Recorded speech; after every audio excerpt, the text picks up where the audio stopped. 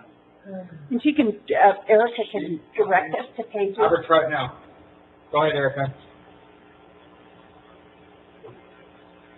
He disappeared. Go ahead, Erica. Try again. Is she gone? Yes. I don't blame her.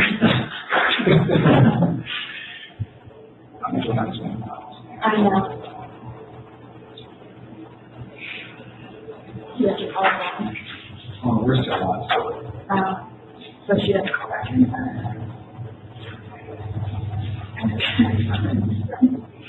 enough for me.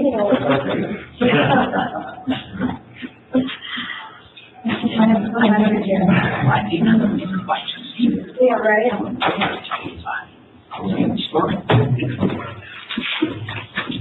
That's pretty long. How do you like the report so far?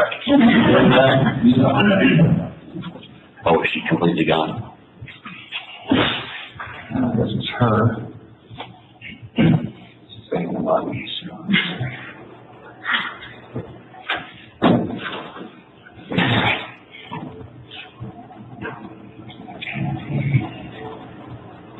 All right, I'm here.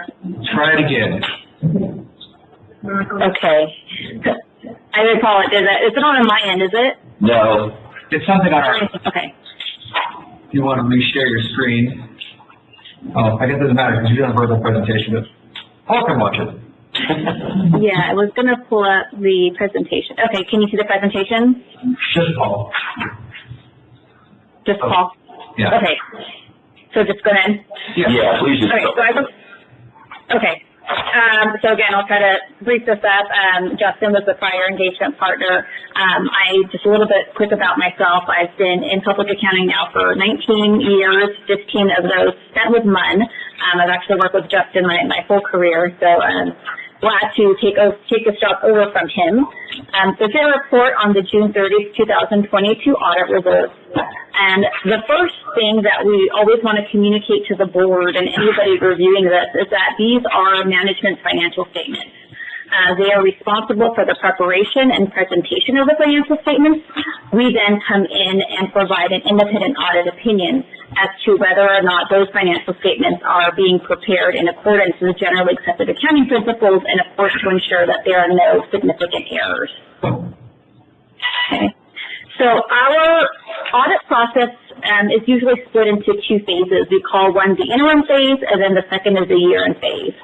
So during the interim phase, which took place in June of 2022, that's where we start the planning of the audit for the fiscal year. We perform a risk assessment. We want to make sure we have a really good understanding of significant events that have occurred during the year. We perform management inquiry. We review board minutes for any significant resolutions or agreements or things like that have passed. Again, just to make sure we have a really good understanding of what went on during the year. After that, what we do is we want to take a look at the district's internal control process. So we want to look at the significant accounting processes, such as cash receipts coming in and any disbursements going out, the payroll process, and as well as looking at the journal entries, the bank reconciliation process, and the financial reporting process. This is key because we want to make sure that you as the board are receiving timely and accurate information throughout the year so that you guys can make proper decisions. So in order to do all of this, what we do is we review the processes that the district is saying, that what they adhere to, and we make sure that there's proper approval, proper segregation of duties, and so forth. And then what we do is we take a large sample of those types of transactions. So we take a whole bunch of receipts, a whole bunch of disbursements and payroll transactions, and we'll walk through what those key controls are to make sure that they are operating effectively. And so once we have a good comfort that we know that controls are operating effectively, we can conclude on that, and then we come back in September to perform our year-end field work. The year-end field work is kind of what you traditionally would expect, from an audit. This is where we're actually looking at the district's year-end numbers once the books are closed. Some of the procedures that we perform to test those numbers is we send out confirmations to your third party, so your financial institutions, any lenders you may have, so they can then confirm the balances over to us. We perform a lot of cutoff testing, so we want to make sure that transactions recorded, right around June 30th, so before and after, are being reported in the proper period. We perform various detailed tests of transactions. We also do various types of analytical review, for example, comparing current year numbers to prior year numbers. We gather, again, all that information that we obtained during, the interim process about, what went on, significant contract agreements and things like that were approved, and we want to make sure that we see those being reflected correctly in the numbers. So analytical review really helps us do those types of things. Secondly, what we did this year is we performed a single audit, which I'll be going over that. That's basically in relation to your federal grant that you receive. And then lastly, once we perform all of the testing and have all the numbers filed, we assist in the preparation of the financial statements and the footnotes. Okay. And then there are various letters, about 5 of them, that get issued as a result of our audit. So I'll go over all of those right now. The first and main one is your audit opinion or the independent auditor's report. The second letter is a report in accordance with government auditing standards. The third is your uniform guidance or your federal single audit report. The fourth is a letter to those charged with government, and the fifth is a management letter. So I'll be going over all those letters that were issued for the year. Okay. So as part of the financial statement draft that you've all received, towards the very beginning of that, you're going to see the independent auditor's report. So for the year ended June 30th, 2022, the district received an unmodified, or that is a clean audit opinion, the highest opinion that you're going to receive, indicating that there are no material misstatements, so no large errors within the financial statements, and that they are performed and presented in accordance with generally accepted accounting principles. Okay, that's a good clean audit opinion. One thing I did want to point out this year is that there's a little change in the format of the auditor's report. So if you were to look at last year's compared to this year's, there is a little bit of a difference. I personally think for a non-accountant, it's actually easier to read, so I'm glad that they changed it. You'll find our audit opinion, directly in the first 2 paragraphs of that report. Okay. So following our independent auditor's report, you will find the management's discussion and analysis. That is a report that is prepared by management, which is a really good summary, if anything, about the district, kind of what happened between this year and last year. It's a really good high-level summary. It's kind of an easier read than the totality of the whole financial statements. So we always emphasize focus on that as well. Following that, you will see your basic financial statements, and then the notes to the financial statements, which detail out, a lot of the information that's being presented. Okay. And towards the back of the audit report, you will find 2 letters that I'll go over now. So the first is your government auditing standards letter. This letter would have communicated to you whether or not the district had any material, severe, really bad types of audit findings. So the 3 worst types of audit findings that can be presented in an audit is a material weakness, which indicates that we think that your financial statements have a really big misstatement in them. Secondly is a significant deficiency, so maybe not as severe, but would still really warrant your attention. And then third, any large compliance exceptions. So again, happy to report things that went really well this year, and again, none of these issues have been noted. Okay. The next letter that's in the back of the report is a uniform guidance letter. So a federal audit has to be performed when an entity expends more than $750,000 in federal grant expenditures. So this year, the district did receive, it exceeded that threshold, so a single audit was performed, and so there were 2 major programs that were tested. The first was in relation to disaster grants for public assistance, and then the second was related to the coronavirus state and local fiscal recovery funds. More specifically, the Arrearages Payment Program, which we'll be going over. And so as we do the single audit, part of what we look at is the internal controls, again, surrounding all of the compliance related to the grant, as well as specific compliance in regards to the grant itself. So we had no findings in relation to internal controls, but we did notate 1 compliance exception related to the Arrearages program, which I'll go over. And so this is something, as we tested the program, the district was already working on. What was found out was that there were some claims for reimbursement that were submitted that were outside of the allowable time frame. So the Arrearages program basically said, you can claim, payments from X date to Y date, and there was just a few that were outside. The district was already working with the state to amend this and to correct it. So when we did our testing, we looked at the original claims that were submitted by the district as well as the amended claim that the district had submitted to the state to make sure everything was, proper. Unfortunately, because it kind of crossed year end, we still had to report it in here. But we did note out of the 40 customers that we did select, even from the amended batch, there was only one small error of only $178 that we found. So the district is continuing to work with the state to resolve that, and they've, from what I remember, they've already reported the accrual and paid back the state for what was found as part of that. I'm going to stop you just for a quick second there. Yes.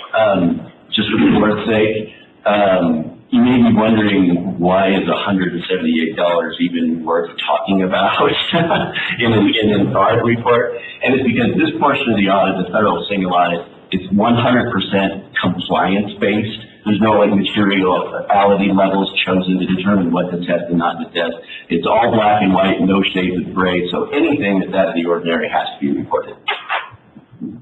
Yes, thank you. Okay, so in terms of the federal audit, again, that was the only item that had to be reported in the letter. But the letter also does state that the district, again, has already made progress in returning the funds and is continuing to do so. Okay, the next letter that's issued, again, sorry, there's a lot of letters that are issued, is a letter where we're required to communicate certain matters to those charged with governance. It's kind of an overall summary of how the audit went and any significant aspects of the audit. So the first thing we're required to communicate to you is whether or not there were any new accounting policies or significant changes in disclosures within the financial statements. And so this year there actually was a big new GASB implementation. It's GASB 87, which we've mentioned, in past years. And what it requires is for the district to record any operating leases, which were once only disclosed in your financial statements, but it requires them now to disclose it and report it as part of your balance sheet.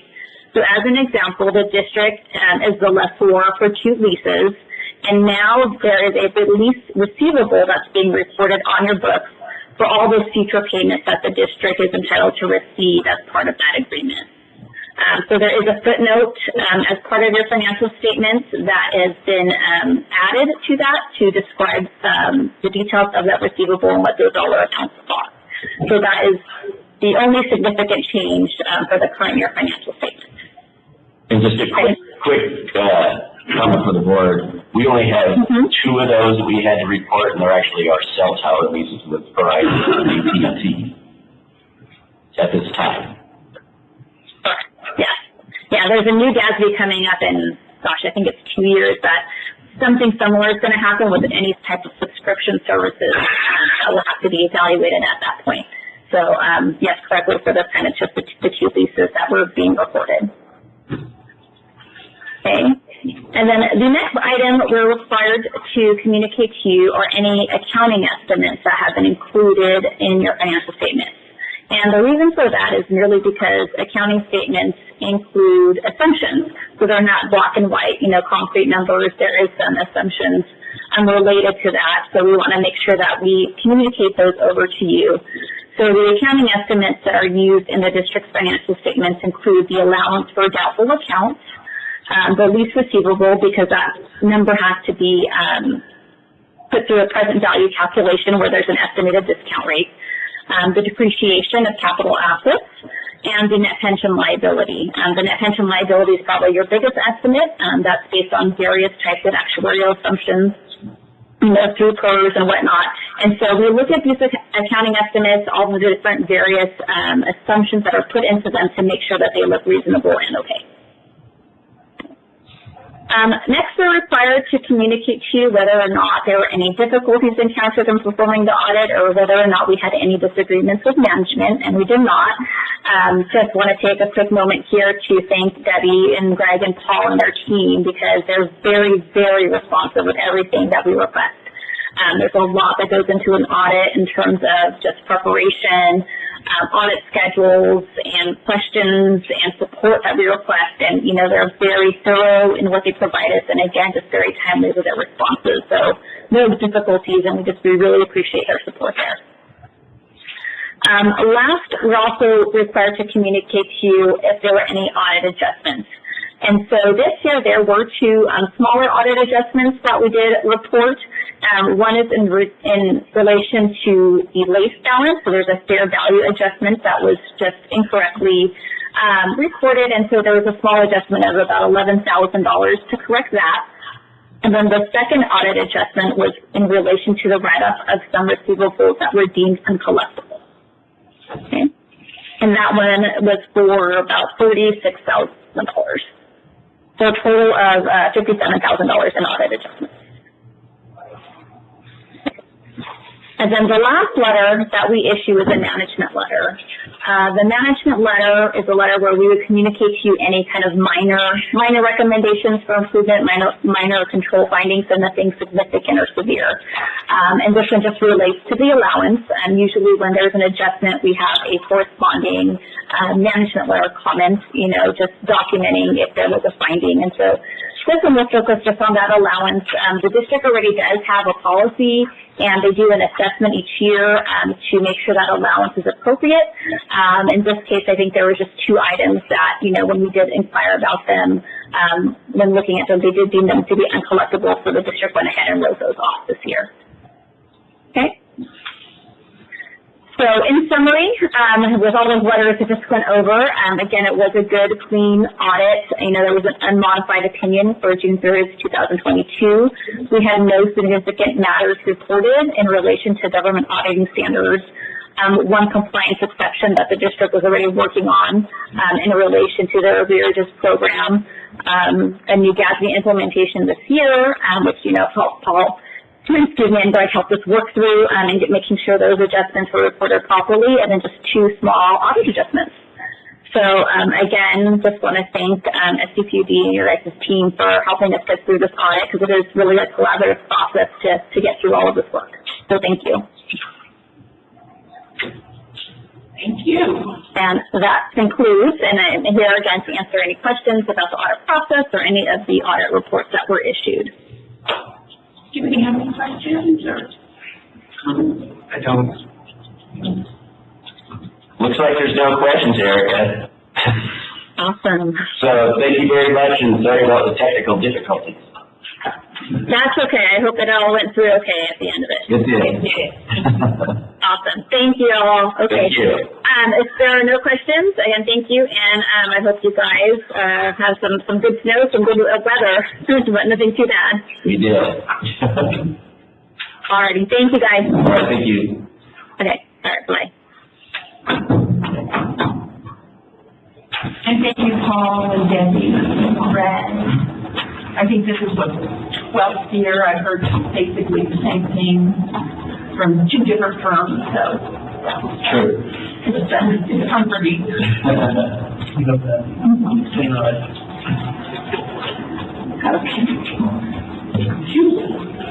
I'm going to ask Trevor to actually present my item today.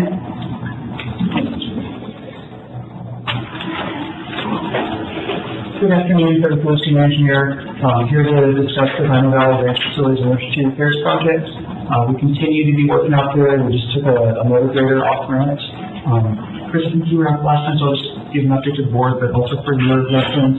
The directions that we take in response to these flood events was to use as much district staff as possible to completely repair work in-house. So this was primarily clearing the rest of the ditch, which is the connection to the Indian Creek Reservoir. We rented a large excavator, used district staff to operate that. Subsequently, we rented a large motor grader for a month to complete road clearing and ditch clearing. We've also had crews out with our backer trucks to hydro out culverts, clear large pipes. These are 48 to 60 inches in diameter, so very large piping, very large facilities out there. So we've done that all in-house to date. Just took the motor grader off rent yesterday, and it's essentially a store. So even though they haven't picked it up, we're not being on it anymore, which is great. We're continuing to use flexibility in our purchasing guidelines on whether to do declaration to do things like merging this motor grader, so that we're not going out to competitive bid for that. We're also continuing to track our costs and that we are eligible for reimbursement. We still haven't received clearance for reimbursement, but we are tracking all these costs separately with the goal of pursuing reimbursement. And moving forward, we anticipate monitoring how these winter storm events are either impacting or not impacting our facilities and implement targeted repairs in those areas. One that we reviewed yesterday is, it's not actually connected to the Summit Lake, but there's a large drainage that comes down and hits Crystal Ditch, and that's where the bulk of the material has been coming through and been dealing with. So we're looking at doing some targeted implementation in that area to reduce the amount of material that's coming into Crystal Ditch. But then continue to keep eyes on the rest of the property. Diamond Ditch has been surprisingly unimpacted by recent events. Crystal Ditch continues to see some action. So based on that, I welcome any questions, but I also request that we continue the emergency declaration for all repairs to Diamond Branch. I have no questions. I just a quick one, just curious, and I guess for me personally, I think it was a good idea to basically utilize our own staff to take care of, Diamond Valley. I think as much as possible, like, we should be doing that. And I'm just curious, do you have a sense of how much savings potentially we've gained as a result of doing it ourselves versus going into contract? The initial preliminary estimate is for FEMA emergency reimbursement purposes was over $800,000. And I don't think we're implementing all of those improvements, but we're doing a large portion.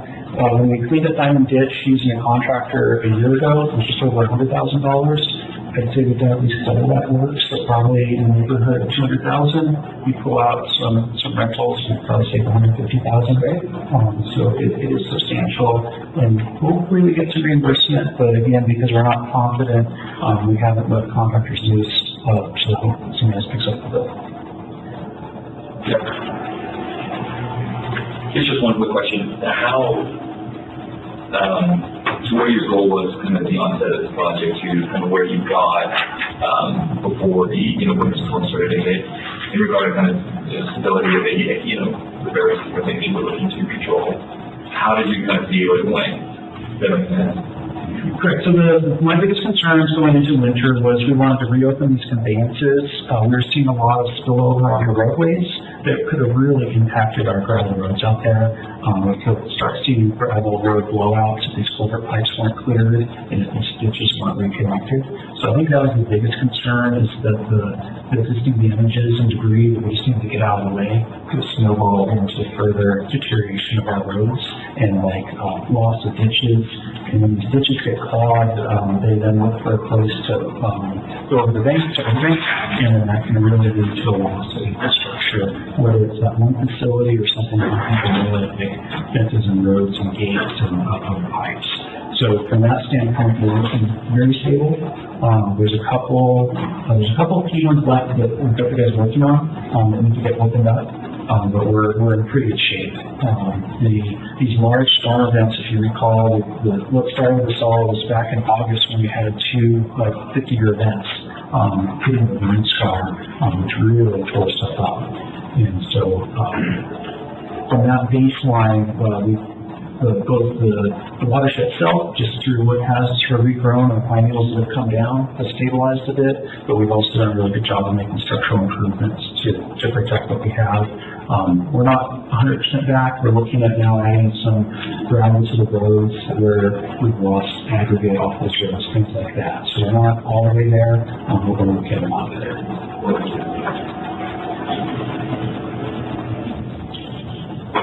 Yeah, Trevor, I also wanted to say thanks again to you and working with Jason and Chris Stanley to coordinate that effort out there to the district.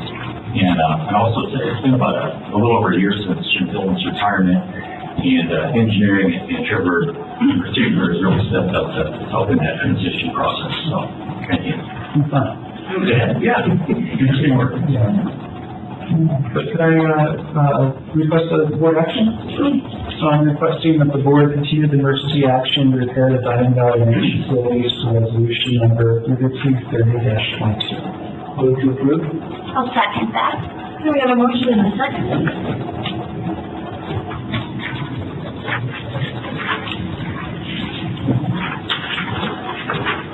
And that motion passes unanimously. Thank you, Trevor. Fred? Good afternoon.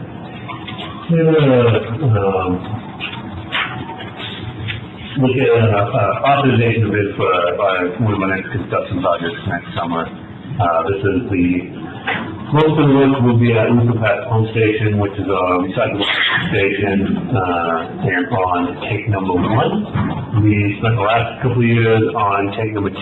We did a full replacement of tank number 2 on the existing foundation, and got that completed last summer, and so now we're moving into tank number 1.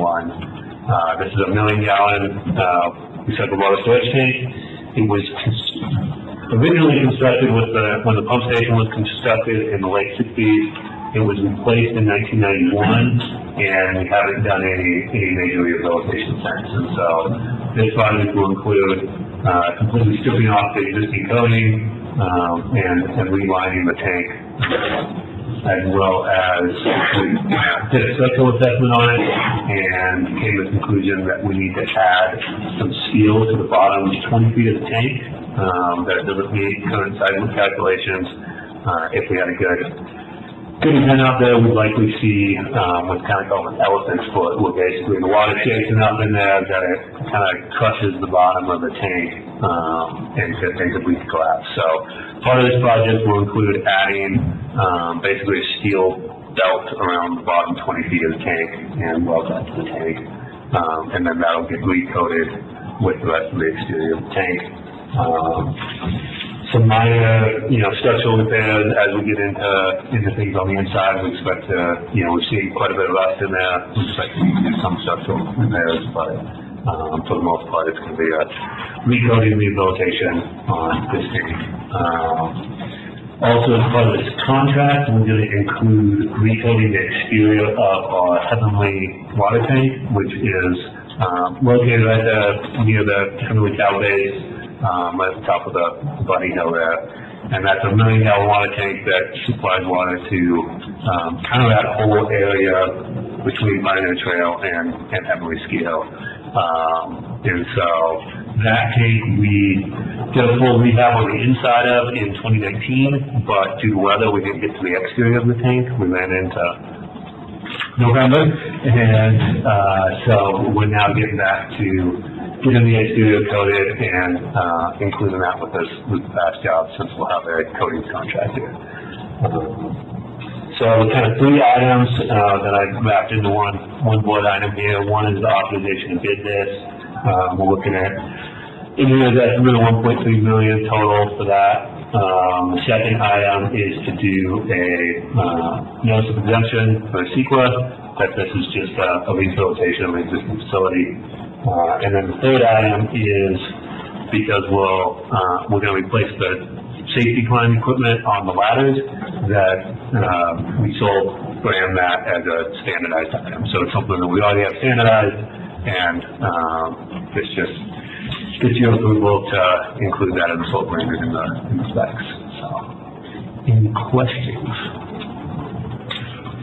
All right. So we get a good contractor. The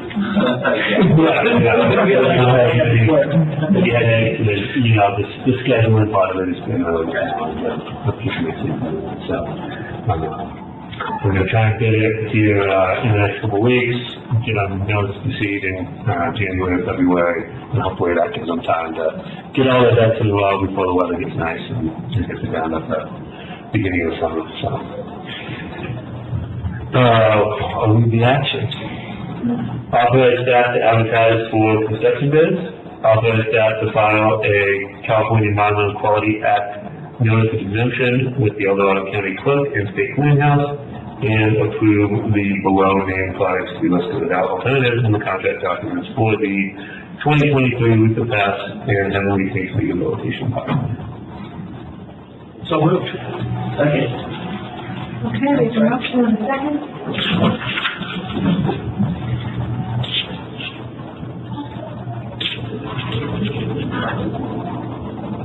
And that motion passes unanimously. Yes.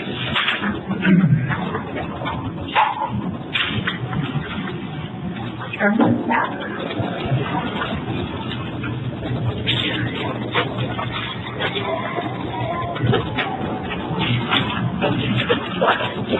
Kathleen again for the Coolidge. I'm here to discuss the Diamond Valley Ranch Fuels Reduction Project. And I wanted to give you, just to start the conversation, a quick handout that was the grant application from Alpine Fire State Council for the proposed work on district property and a couple hundred acres of surrounding properties in the Martinville area.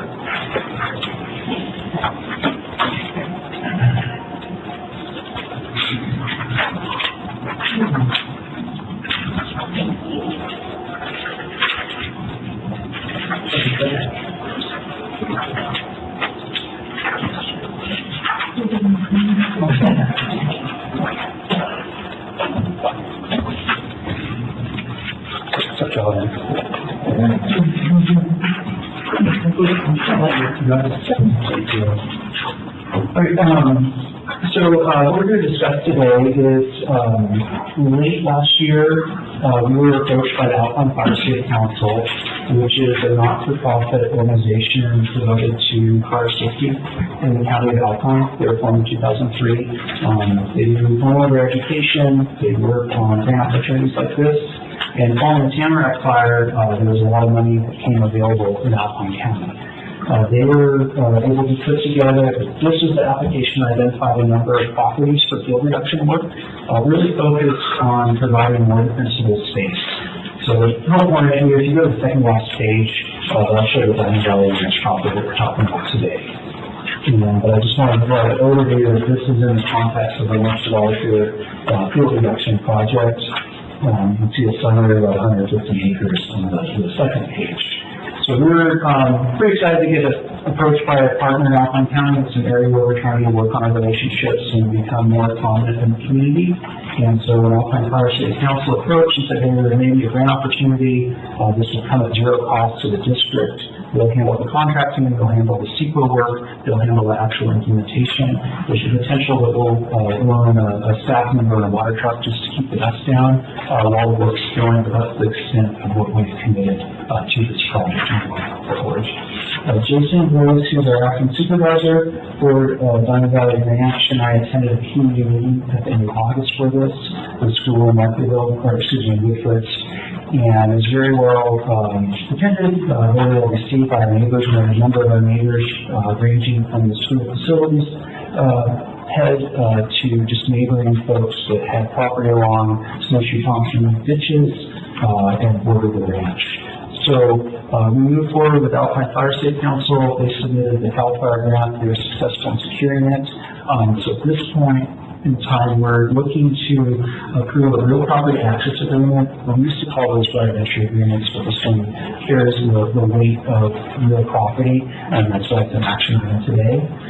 But we're partnering with them, and they'll complete mechanical mastication and fuel reduction of about a 200-foot wide swath wherever we're bordering either rural residential or Alpine County facilities. The Public Works Yard out there, this runs along the back of it all the way up to Alpine Village, and then it heads east behind Hawkside Court, which is the court immediately north of the elementary school. So it's kind of a boomerang-shaped piece of land that we affectionately refer to as the jungle. We don't actively use it. We have one major pipeline running through the area, the new line for the Sea Hydro, and it runs through this area, and then this Snowshoe Thompson ditch also runs through, but at this point we're not actively using this property, so we're excited to have someone else come in, help with the fuels reduction, to help protect those areas and also improve our property. Folks have any questions? Do you have a notion of what the restriction is? It's just, so maybe there's a little bit identified. So there's an investigative access phase, and then there's an implementation access phase. So investigation will be preliminary mapping, coming up with a prescriptive treatment plan, secret documentation, and putting up monitoring locations, just recording monitoring locations. So what we're seeing though is they're removing any trees less than 8 inches within 100 feet of the structure. They're moving things up 12 feet. They're clearing out biofuels, and they're knocking down undergrowth. So that's about as much as I know so far. Great. Just in general, I think that the district needs to be more engaged on this to whatever extent we can participate and partner with reducing fire threats in the community of Markleydale and Woodford. So there's more opportunities with jump on. Thank you. And then, I think this is exceptional, but just out of curiosity, is there a destination for the removal? Do you know where the destination is for the removal fuel? so they're asking them on site. How are they? So it'll be chipped and dropped. Yeah. And, Oftentimes, I don't know, maybe there's an opportunity to or to on something else. You're just displacing the fuel. It still exists. You're still going to carry fire. You're just changing the nature also. Maybe get into the details. Yeah, the only component in terms of offal that we did discuss was any trees of size that could be firewood, with possibly partnering with the tribe to do a set aside for firewood cutting, and then have some sort of release where they could come in and get that material, so that the larger woody debris would be going away to help them with the heating. But that was one part of the conversation, that because we didn't went through a lot of money with this, and it was a grant opportunity, and I think one of the conditions of the grant, CAL FIRE, they want to see lots of acres completed, so they're kind of doing it at the lower end of the spectrum. So I understand the carbon's still there, but it's not going away. But well, it's more of a fuel. Yes, you're just making it more of a surface fuel and a lighter fuel. So it still exists. Change. It would be nice to get it thinned out, and maybe we can raise it in the future. And just to the context, do we work with California Public Conservancy? Do you field production work around a treatment plant here a couple years ago? Yesenia, our grants coordinator, is working on a large plan for all critical facilities in the Tahoe Basin. We're doing field reductions on our properties over the next several years. It's all grant funded, so we're really starting to pick up the pace of this field reduction work. And then Gary was willing to answer any of your legal questions. If you have any questions about the agreement. The Alpine Fire Safety Council had provided a page and a half agreement that didn't meet the district standards for allowing others to access your property. And so, we based on other documents, and we put one together, we included their description of both, as Trevor said, their investigative access, what they're going to do, and then the implementation. We included, after that they will submit a plan to the district, actually what they're going to do, so we can look at that, make sure it doesn't interfere with any of the other operations of the district. And then it has standard other protections, indemnification, has insurance requirements for the council and for any contractors that they use. As you note in the board packet, it was noted as a draft agreement, because at that time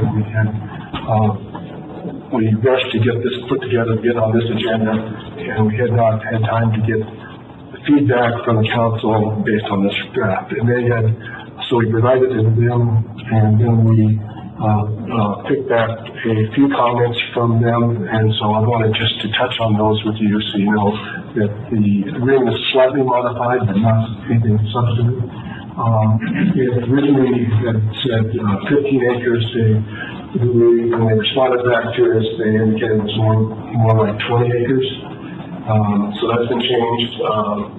Interesting, they're on the investigative side. They said the area was going to be the work area was going to be done by GIS marketing, and they said, they came back and said, well, we don't do that. That's what their agreement said, but so we just said they're going to mark the area so we know what they're going to be doing the work. We included prior to going out and actually doing the work, they have to provide the district notice, and so we asked for them to provide a schedule and a list of activities and things that they're going to be doing, so we know that when they're going to be out there and what they're going to be doing. One thing they had asked for was indemnification in case they get sued by someone else regarding the work. Let's say a adjoining property owner thinks they didn't do a good enough job and created a fire hazard, and then so the fire starts and burns neighbor's property down, so fence structures or whatever, and we said, we'll identify them for anything the district does that causes damage. Though we're not going to identify them for third parties suing it. And I just reminded them that that's why they have insurance. So if something happens, we've got insurance, they go back on insurance for their protection. So those are the primary changes, and they were, like I said, pretty minor for what we submitted to them. So they were, I have to say, pretty easy to work with.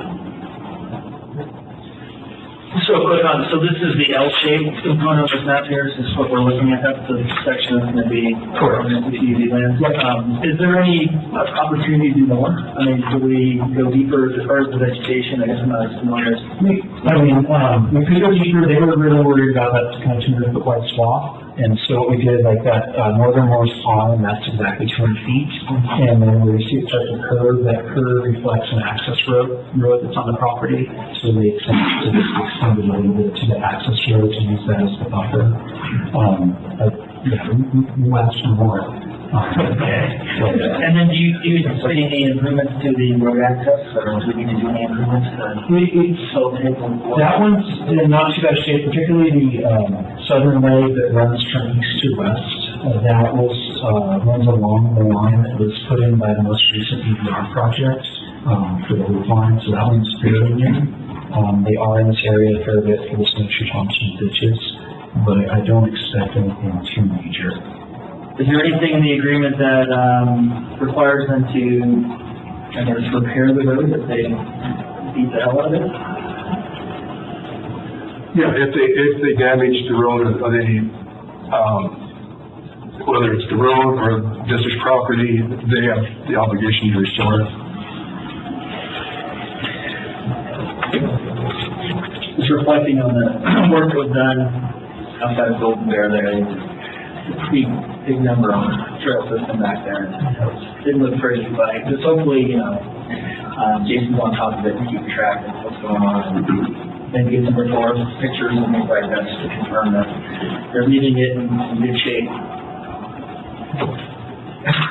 And we have a provision in there as well regarding if they, they got equipment out there, if they spill gasoline or oil or anything else, they have obligations to remediate that.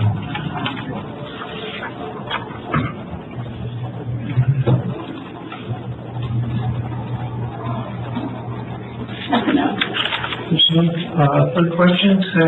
Move over to request board action. All right, so we're going to request that the board approve the real property access agreement with Alpine Fire Safe Council to implement fuel reduction work at Diamond Valley Ranch, and authorize the general manager and legal counsel to negotiate further revisions as necessary. I'd add one thing that is, after it says real property access agreement, I would add the words as amended. So, as amended. I'll move to approve. As amended. I'll second. We have a motion and a second.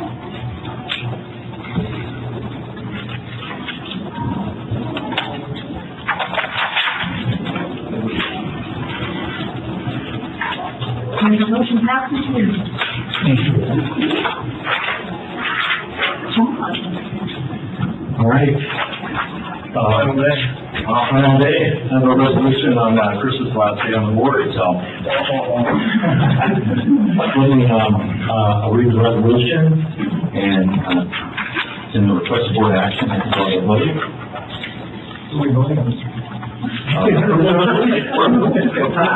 Voting on the following. Resolution number 3234-22. A resolution by the Board of Directors of the South Tahoe Public Utility District honoring Director Chris Seflu for 13 years of service. Whereas Chris Seflu assumed office in 2009 and has served a total of 13 years on the board. And during his tenure, Director Seflu served on numerous committees, including the Finance, Capital Improvement Program, Alpine County Contract Negotiations, City Council, Lakeside Park, Metering and Development, Labor Negotiations, Organizational Structure, Service and Efficiency, and Workforce Housing Committees, and served as a district liaison for the City of South Lake Tahoe and the City and County Fire Departments, and demonstrated leadership skills guiding many board discussions with integrity while building consensus to accomplish a common goal for the greater good of the community. Now therefore be resolved that the Tahoe Public Utility District does hereby express deep appreciation to Director Sutherland for his many years of public service to the people of South Lake Tahoe, California. We, the undersigned, do hereby certify the above and foregoing resolution number 3234-22 was duly and regularly adopted and passed by the Board of Directors of the South Tahoe Public Utility District at a regular meeting held on the first day of December 2022 by the following vote.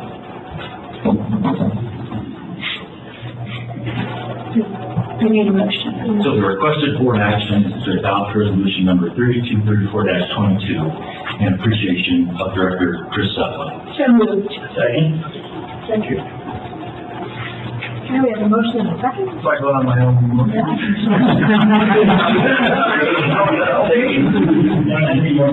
Yeah. Is there a conflict?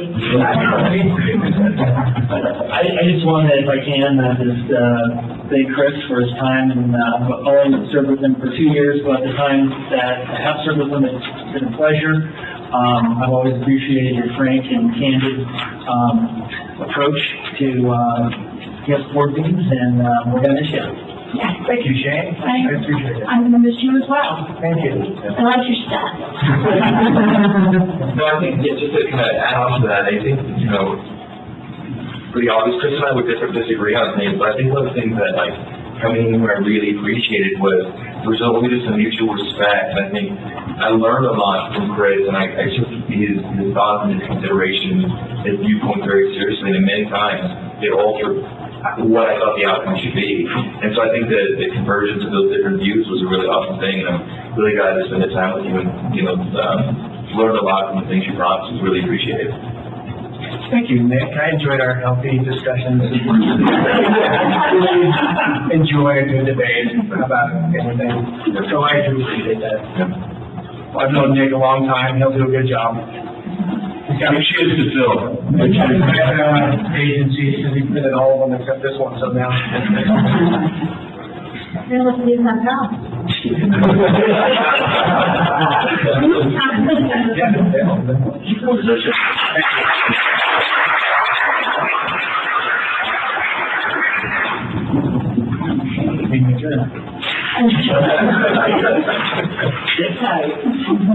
Standing and AD-HOC committees and the AD-HOC report. Anybody? No. How about board member reports? I'll just say something really quickly. I was forwarded an email about pump micro opportunities here in the state of California. You know, when Nick was at the forum, one of the things he mentioned, was really looking at going out any grant funding that existed.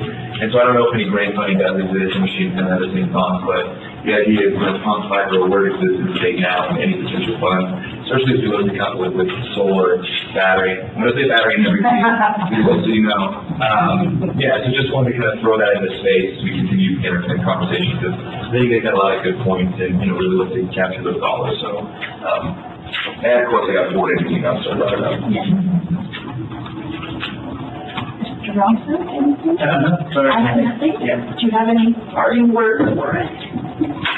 Parting shots? You know, there's only one thing, and it's basically the Nick. I mean, we've been friends forever. Remember who you represent. That's the only parting words I really have, right? At the end of the day, you represent the ratepayers, and no matter what happens, that's your primary goal. So, good luck. And thanks for taking my spot. Yeah.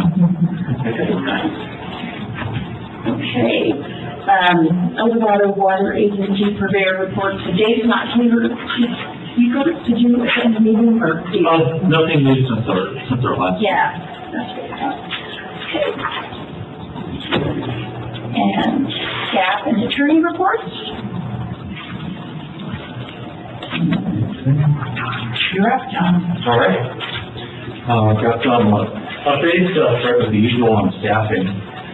For plant operator, we made an offer which was accepted, and Matt Pierce will be starting up later this month. So you might know Matt, he's got some local roots. It's one of those Judy Rousseau and Paul and Judy ran. Ernie's for many years. So, that's her son, Paul. And, he's aspired to work, here at the district in operations for many, many years. So we actually had to leave to come back here with us. He went to Napa as an operator in training, and then he worked at Sacramento, treatment plant for 7 years. And they applied here, he's got a job offer, and he's thrilled to be finally returning to Lake Tahoe in the district. And we're really thrilled to get him. This is a great pickup for him, the grade 3 operator, and fantastic pickup for the district. So looking forward to that, and operations is pretty much back at full strength after quite a while. So next, admin assistant clerk of the board, we had interviews, we made an offer, it was accepted, and that person is currently in pre-employment. We expect her to start at the end of the month. And Melanie, I think that's good news for you. Probably. Melanie's been holding forth down for, I think, since late June. Sometime in June, so thanks for doing that. Going on vacation soon, so. Yeah. Customer service inspector, that puts in close on November 20th, so we're reviewing applications, interviews coming up soon. And then finally, we have 4 open recruitments right now, electrical tech, heavy maintenance tech, and the ongoing posting for water resources manager, senior associate engineer. And Liz is here, so I thought I would mention some good news. I think very good news really related to staffing. When I started here, when I started as GM here 4 years ago, there was a lot of personnel problems, ongoing HR issues, conflicts, let's say toxic work environments, conflict memos, written warnings on at least 5 major issues across 4 departments at the time. And really, I just told this is pretty normal, get used to it. So today, 4 years later, those numbers are 0 and 0. Right now, there's no disciplinary procedure in progress at any level in any department. It's been like this for, I think, 3 months of counting, so. That makes sense, but. So keep counting, and Liz especially, thanks for being a great partner in this. Okay, moving on to biosolids. Our biosolids are 100% recycled. They're trucked down to Bentley in Nevada, where they're composted. And our current contract expires in April 2024. I think about a year ago, I informed the board that Bentley properties are up for sale for about $100 million. And so we, had and still have some concerns about the future of our composting abilities located on those properties. So just as an update, we recently learned that a 5th-generation cattle ranching family from the Central Valley is planning to purchase the property. So we'll be in touch with them and with Bentley and see what their plans are for the composting facility. We expect they'll continue those operations. We're also talking to other area agencies who contract with Bentley on that composting facility about actually potentially purchasing the composting facility itself, creating a partnership, joint use of a facility, and very potential with some grant funds. We've talked to Eric at ENS about looking for some grant funds for this. We think there's some out there, so we'll keep you updated. That's great, looking at the contingency plan. For sure. Yeah, it's getting a little close. April 2024. The work, just say like, we want to continue this operation. We'd be going to lot with for a period of time until we figure out something else, and that is probably 4 times the cost, disposal cost. So do we know if they might be open to negotiating no composting side of this thing? I haven't talked to this new group before, so we expect it will. That's really an important component of the economic feasibility of those properties down there. And then would it be like a partnership amongst those that are currently getting this all there, or would it be? Right now, we have individual contracts with Bentley to do our own composting facility, and ADMINISTER will actually discharges water on that facility. So we each have our individual agreements. They're all pretty much expiring in 2024. There's just kind of a vision moving forward is to give these public agencies more control, long-term control over our biosolids. So, so one path is that we contract with the new owners and continue our composting individually. The second idea is to work together and maybe buy out that component of the benefit properties that include the composting facility. And we're planning to go tour that facility and talk to the potential owners and existing operators, get an idea of, what it is, how much, and so the opportunities are moving forward for that partnership. That was your next question. I'm very interested in maybe joining you on the tour if possible. Great. Okay, for sure. Yeah. Would there be any plan B, like, for instance, maybe DDI to relocate that over there? There's, so our schools in Nevada, which has the California regulations on biosolids is pretty strict, very cumbersome, and they're getting more difficult with the PFAS regulations. So really, we want to get out of the state when it comes to our biosolids. Well, Douglas disposal is in the garden. Yeah. And they call us right now. You thought you said DDI. DDI, or Douglas disposal, which is the South Hall refuse in the back side. Oh, gotcha. Does that make sense? Yeah. Yeah, we'll do a little bit more back for sure. Yeah. Okay, last item on Chair Pena.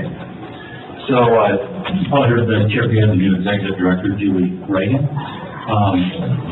Julie worked here at the district in the mid to late 90s, and then she left the basin, and then she came back in 2003 to join TRPA. So anyway, she used to be our public information officer back in the 90s, so it's been a great connection. And I've been working with Julie quite a bit, in the last 4 years as part of the California Tahoe Alliance, and also federally with the Tahoe Alliance, what we call Team Tahoe, and that advocacy effort. And really look forward to working with Julie and her team, John Hester and Paul Nielsen and others here in the future. Right now, we are looking to expand our MOU that we have with TRPA. I actually worked with Paul Nielsen back in the mid-90s and developed our first MOU with TRPA, and that's really been a model for other agencies as well.